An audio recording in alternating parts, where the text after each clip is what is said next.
Okay, round two, here we go. Hmm.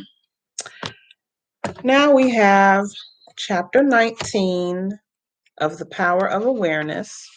This chapter is called Essentials. Okay. Hmm. The essential points in the successful use of the law of assumption are these. Let me give them all to you first before we go through some details. Number one is desire. Number two is physical immobility. And number three is the assumption of the wish already fulfilled. All right, let's take it one step at a time.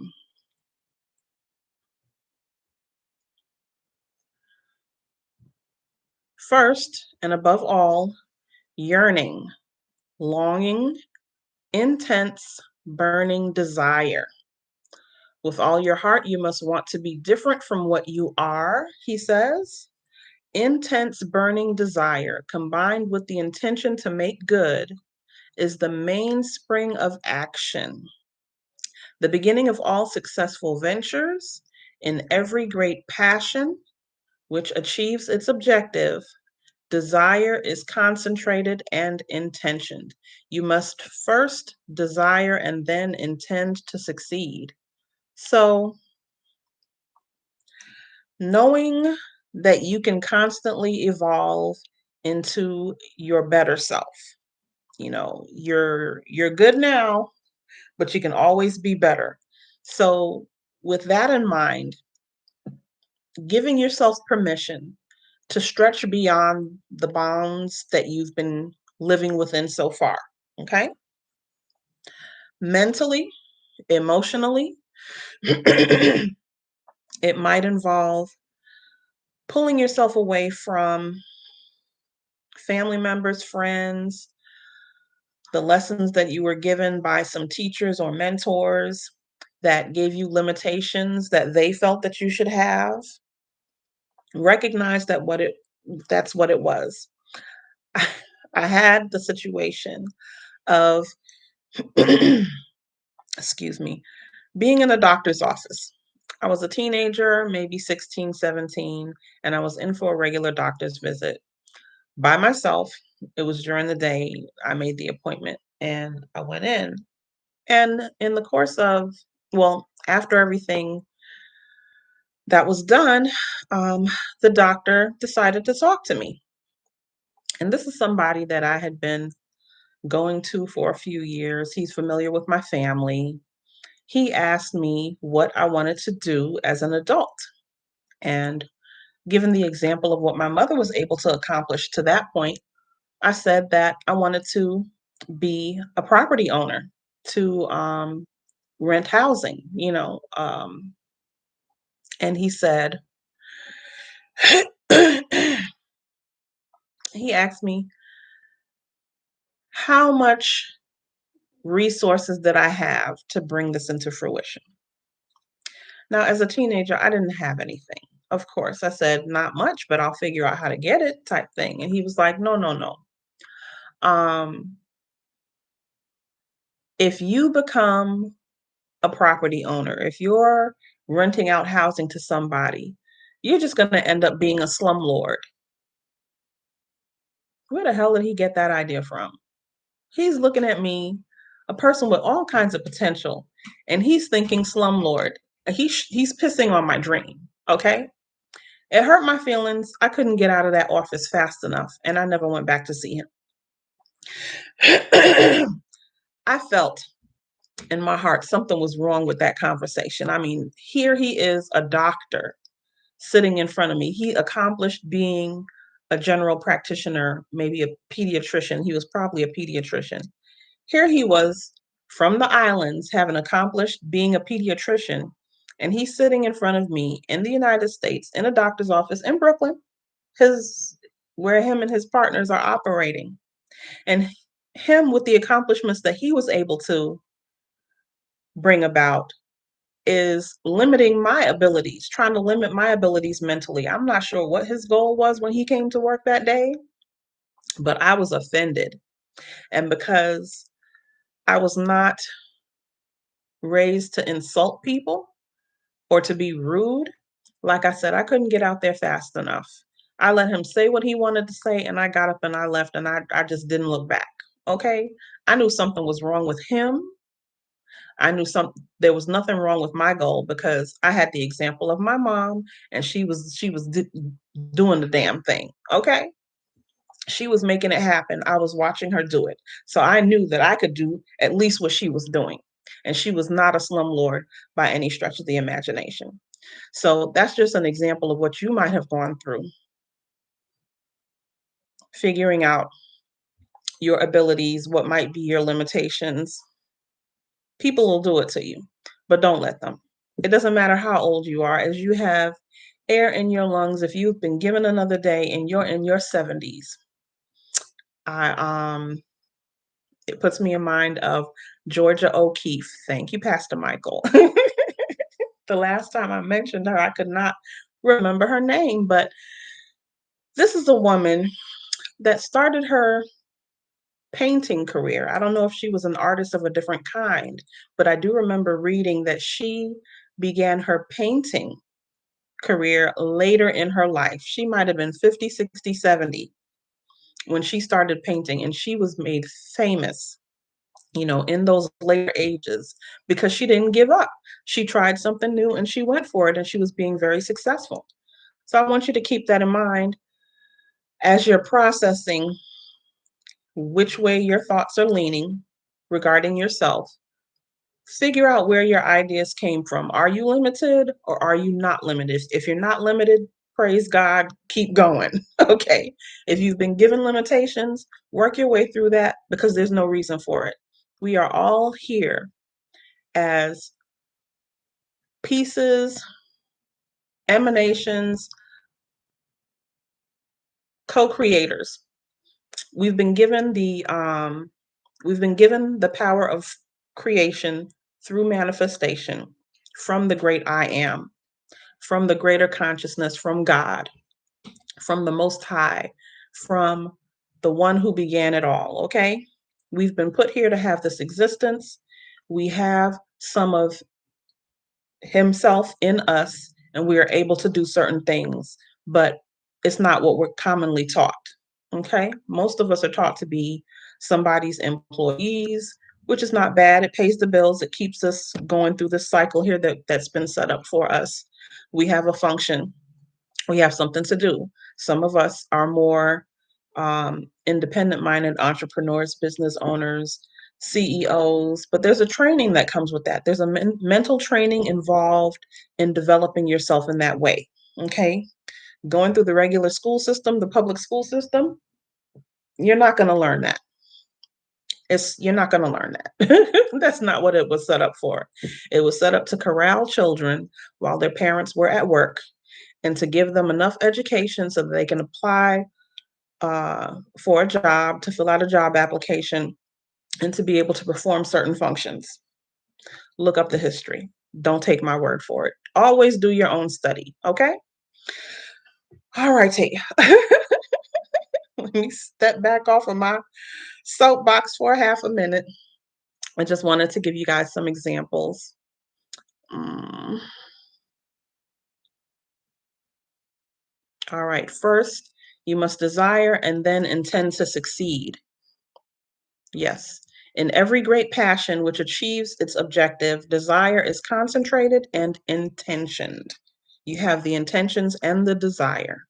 You must first desire and then intend to succeed. As let me go to this next one. Matthew chapter 5, verse 6. Blessed are they that hunger and thirst after righteousness, for they shall be filled. Now, the definition of righteousness is the consciousness of already being what you want to be. So, living in your truth, doing what you were put here to do. If it occurs to you, the Most High probably is giving it to you as a download, something for you to go out in this world and handle. Okay, we all have we all have roles to play. And some of us, our roles help other people promote what they're doing, or we may be promoted by somebody else's actions. It's not in a bubble. Um, and there's a greater plan involved. As far as humanity has been able to come this far, the distance, the progression that humanity has been able to accomplish thus far is a drop in the bucket to what we can do if we keep going. Okay, keep going with the intention of improving, keep going with the intention of being ethical, keep going with the intention of bringing our best selves to the world. Let's carry on. Here, the soul is interpreted as the sum total of all you believe, think, feel, and accept as true. In other words, your present level of awareness, God, I am, the power of awareness, the source, the fulfillment of all desires. Understood psychologically, I am an infinite series of levels of awareness. Let me read that part again. I am an infinite series of levels of awareness, and I am what I am according to where I am in the series. So we've gotten this far. Look how far we've come from our crawling stages to where we are, hopefully, as adults. And if we keep going, if we keep listening to the urges that we get, if we keep listening to the desires that we're given, if we keep listening to the goals that we've been given to accomplish, there's so much further we can be. If we have the tendency to, for those of us who are parents, want better for our children than what we were able to accomplish, and we are able to accomplish a whole lot, that's saying something. So every generation goes a bit farther. Every generation goes a bit farther. Hopefully we don't slide back, but any unforeseen circumstances can cause that. But even that is not it's not a break. It's a pause. If there's a natural disaster, you got to rebuild and make things better, because essentially you've been given a clean slate to start over, right? Think about it that way. It's just a test. It's a stumbling block. It's a challenge that needs to be surpassed, and we can do it. That's what we're here for. And the earth is spacious. Don't think you have to stay in the same place that you were born and raised in order to be successful. Sometimes your dream will require you to change locations. And you got to be okay with that. You got to be okay with separating from certain people who are not helping your dream. You got to be willing to separate from family and friends, the things that you know, the people that you've grown up with, the schools that you've gone to. Be willing to branch out. Some of our dreams are bigger. Some of our goals are bigger than where we grew up. All right. Second, cultivate physical immobility. Now, I tell you, this is an example of him using a term that will probably be very different someplace else, but we're going to talk through it, okay? Second is to cultivate the physical immobility of physical incapacity, not unlike the state described by Keats in his Ode to a Nightingale. We're talking about meditation. I wrote it down in my notes. Being able to sit still and focus is what he's talking about. Using your skills of not motivation, meditation, meditation. Developing your skills of meditation for you to hone your focus, for you to intensify your focus and your feeling behind the focus in order to push things through, energetically get things moving with your intensity is what we're talking about. He says, a drowsy numbness pains my senses as though of hemlock I drunk. I guess, yes, this is the reading from Ode to a Nightingale. A drowsy numbness pains my senses as though of hemlock I had drunk. It is a state akin to sleep, but one in which you are still in control of the direction of attention. So, lucid dreaming, for some people who are adept at that, uh, may be a mental and energetic situation that helps your manifestations come through.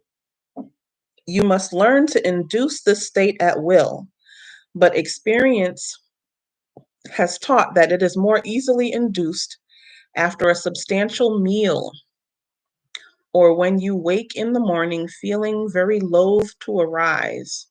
So, if you've got the itis, you've had a big meal, you've got the itis, and you're leaning back in a chair, that is prime time. Is it the theta waves? Theta waves, delta waves, look those up. I cannot get them straight right now, but I intend to. But it comes to mind because this is what we're talking about.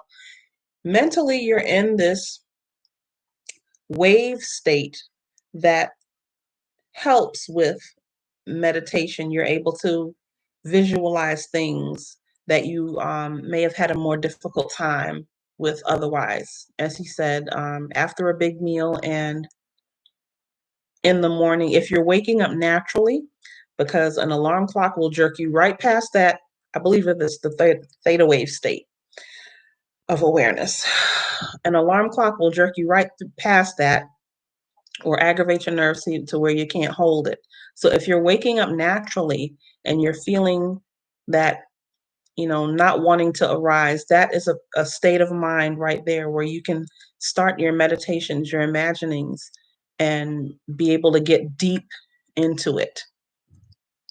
Then you are naturally disposed to enter this state.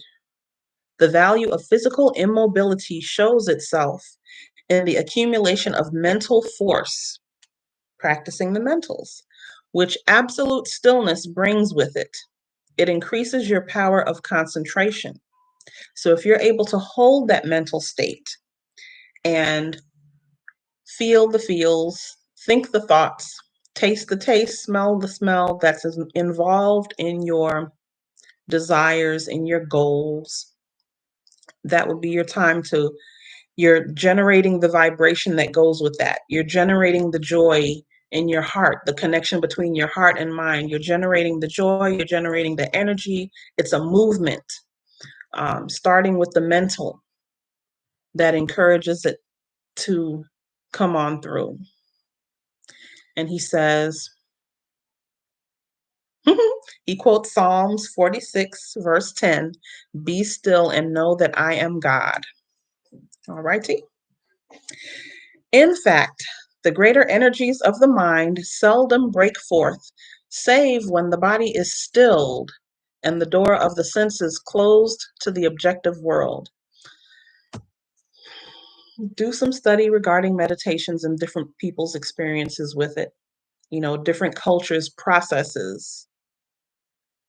Oh boy, I'm getting this connection unstable. Hopefully, it doesn't break up too badly. Let me speed on through. We're on part 3. The third and last thing is to experience in your imagination what you would experience in reality had you achieved your goal. Experience in your imagination what you would experience in reality. It's like a wakeful dream when it feels so real, is what we're trying to accomplish. A wakeful dream that is intensely real for us. But use the imagination masterfully and not as an onlooker thinking of the end, but as a partaker thinking from the end. Okay? Imagine that you possess a quality or something you desire which hitherto has not been yours. Surrender yourself completely to this feeling until your whole being is possessed by it, possessed by the feeling. This state differs from reverie in this respect. It is the result of a controlled imagination and a steadied, concentrated attention, whereas reverie is the result of uncontrolled imagination, usually just a daydream. Alrighty. And in the controlled state, a minimum of effort suffices to keep your consciousness filled with the feeling of the wish fulfilled. Let me read that again. In the controlled state, a minimum of effort suffices to keep your consciousness filled with the feeling of the wish fulfilled. The physical and mental immobility of this state is a powerful aid to voluntary attention and a major factor of minimum effort. The physical and mental immobility of this state is a powerful aid to voluntary attention and a major factor of minimum effort. So, yes, he reiterates the three.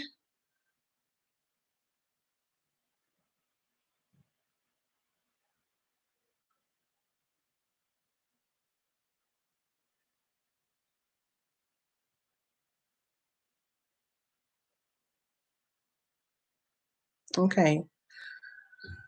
The secret of thinking from the end is to enjoy being it. We're talking about being again. The minute you make it pleasurable and imagine that you are it, you start thinking from the end. So allow yourself to feel the pleasure of being in that state. One of the most prevalent understandings, he says, misunderstandings, one of the most prevalent misunderstandings is that this law works only for those having a devout or religious objective. This is a fallacy. It works just as impersonally as the law of electricity works. It can be used for greedy, selfish purposes as well as noble ones, but it should always be borne in mind that ignoble thoughts and actions inevitably result in unhappy consequences. So, for people who deal in magic, when they say their affirmations and they say their protective spells and they refer to any negative energies that are directed towards them being deflected back to people and their families tenfold, 100-fold. That is to ward off the negative results of bad karma, bad energy being put into practice. you know, have the understanding that if someone is doing something in a negative vein, if someone has bad intentions when they're taking certain actions, it may not be an immediate spanking that they'll get for putting that kind of energy out in the world, but at some point, the quality of their life, their health, their mental state will be affected. The people around them, unfortunately, may also feel the effects of the negative backlash from the bad intentions that have been put out from different individuals. Think about it. If you're sensitive, if you're aware, if you're an empath, if you're intuitive, and you're around people with bad intentions, look at the quality of their lives. Look at their living situations. Look at their financial situations. Sometimes your money is affected and you may not be able to figure out why, but look back at how you've been treating people, and it might have something to do with why you are doing the things you are now, why you are living under the circumstances that you're currently living under. Be careful. White magic is better than black magic. Do unto others as you would have them do unto you. So if you don't want no rude shit done to you, don't do it to nobody else. And with that, take care, darling. Walk good. That's for the New Yorkers.